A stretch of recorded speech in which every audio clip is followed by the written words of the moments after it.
Ever since I got this knife, this is the Saber version of the Joker Nessmuk. I wanted to do a review of it, but the summer was kind of hectic for me, so I didn't have the time.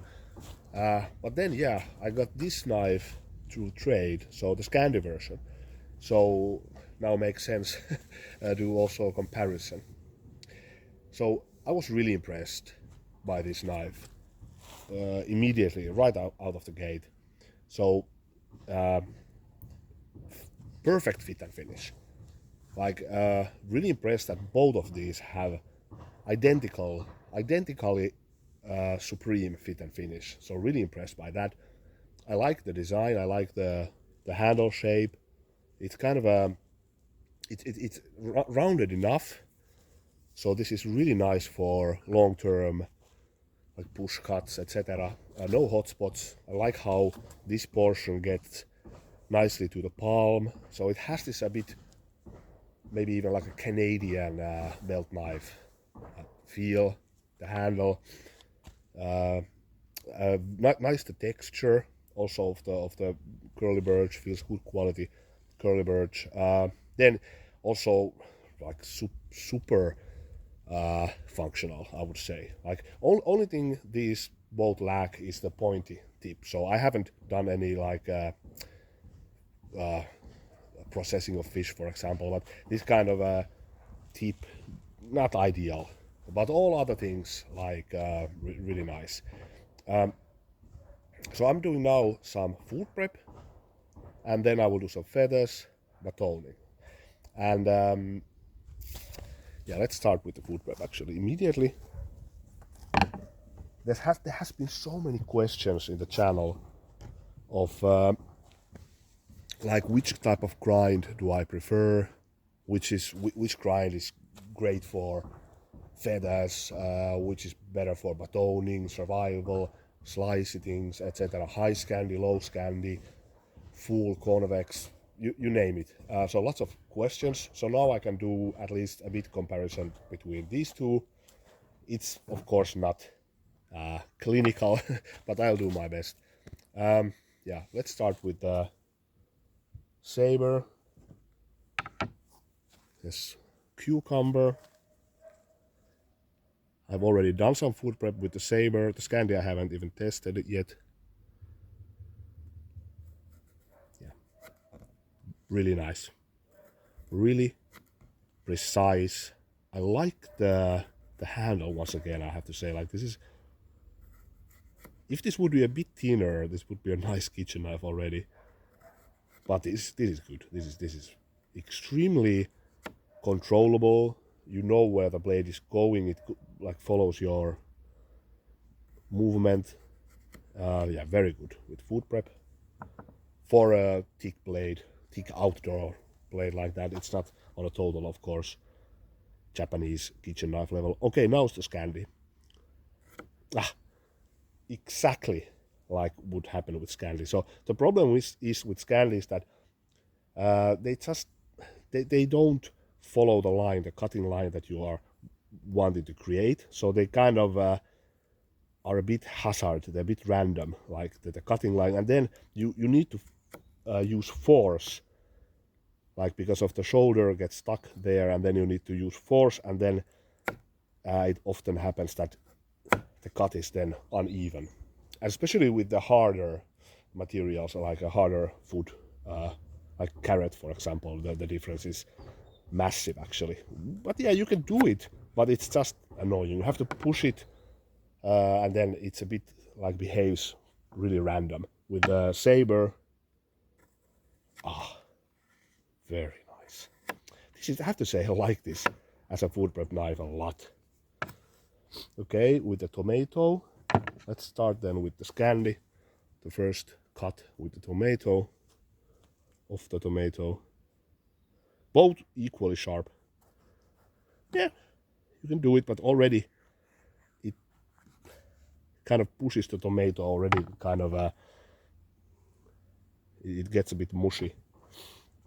So you always have to push it, and then it's not precise. With this, you can just do very. I don't need to push at all. Beautiful, actually. Man, I really like this as a kitchen knife.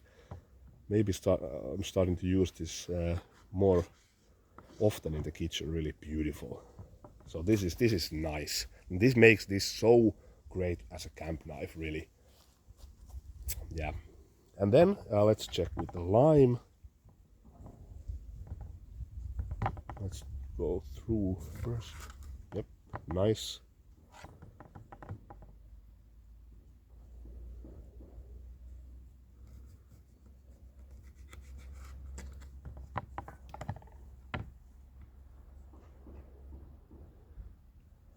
Yeah, this well, this is a bit weird cut anyways, but yeah, you can't even do it with this. So with any precise cutting, it's not easy with this one, but you can at least do something. So yeah, with any kind of precise cutting, yeah, it's a difference between night and day. So really, let's do it like this, still going through, and then, man, this is so nice. I like the handle. I have to say, I like the handle a lot. I like these knives. I like both of these, but I have to say I have a favorite. So at the end, this is impossible. Yeah. Immediately when you have this kind of harder food, it gets, no, it's impossible. Okay, so as expected, the Saber is better. But yeah, you can do with Scandi. Of course, you survive. You survive with food prep, sure. But this is a pleasure, absolute pleasure to use, and this kind of sucks. So now let's check with the Woodwork. So now let's test some batoning and then some feathers. So here's a piece of pine wood. So now with the Scandi. And I'm not going all the way through. So I will go here on the side a bit, and also with the Saber a bit on the side. Yep. As I thought, so with the Scandi, halfway through here, it separated already the wood. And now let's check with Saber. So this is something which of course happens. The Scandi just separates the wood easier. And let's check.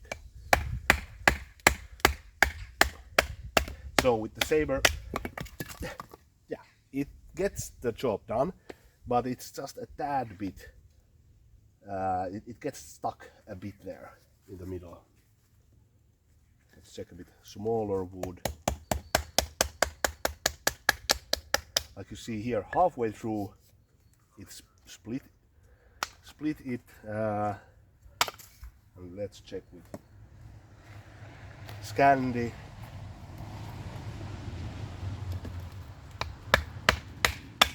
Yeah, this is what happens with Scandi. So just few hits, and it wasn't nearly halfway through the wood, and then it just separated. So absolutely Scandi wins by a mile with batoning. But you can do the batoning also with the Saber. It really is not bad, but this is just better, the Scandi.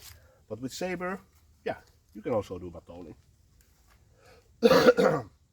And what makes Saber great is really that you have a bit here, the steel at the end, so it will separate the wood a bit. Like with full flat grind, it will get stuck completely. So now let's check the feathers. So now with the Saber, beautiful. Oh my god, love this knife with feathers. Really nice. A bit chunkier.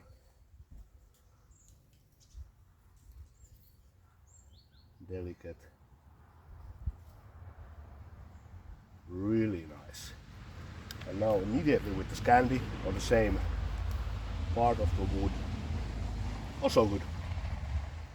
not a huge difference, but I feel like this doesn't have the glide.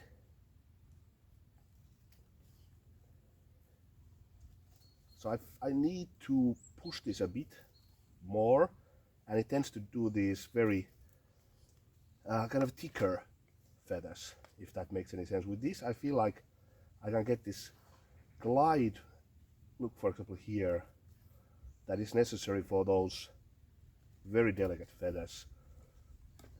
But this is also good. It's good, but it doesn't do as easy though, so it will tend to bite a bit. But yeah, both great with feathers. With both you can do feathers, but I would say I would take this one with feathers. So hands down better with batoning, that bit better with feathers, the Saber. So all in all,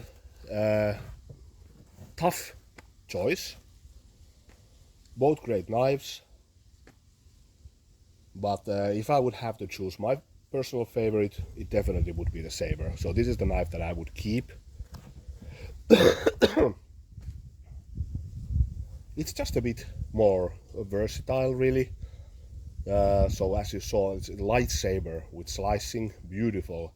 So already as a camp knife, fantastic. Does a bit better feathers in my opinion. Then again, better with carving, with woodwork, and with batoning, as you saw. So this is more of a robust woods knife, survival blade. You have more steel here, of course. Yeah, so it really is a personal choice, but I would take this because this is more true to the Nessmuk idea, really. And as you saw, also not bad with batoning and great with feathers, better than this in my opinion. So it's tough choices, really.